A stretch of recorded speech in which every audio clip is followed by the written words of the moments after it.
இப்ப நம்ம பாத்துக்கிட்டு இருக்க இந்த வீடியோல பத்மஸ்ரீ அவார்டு வாங்குறதுக்காக உற்சாகமா வராரே ஒரு மனிதர். இவர் யார் தெரியுமா? கர்நாடக மாநிலம் பெங்களூரை சேர்ந்த மாற்றுத்திறனாளியான 64 வயதாகும் KS ராஜண்ணா.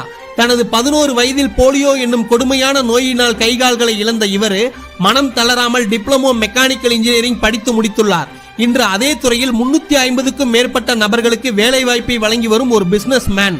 அவர் நடத்தி வரும் நிறுவனத்தில் பாதி பேர் மாற்றுத்திறனாளிகள் என்பது குறிப்பிடத்தக்கது. 2013ஆம் ஆண்டு முதல் இன்று வரை கர்நாடக மாநிலத்தின் மாற்றுத்திறனாளிகள் ஆணையராகவும் அவர் திகழ்ந்து வருகிறார்.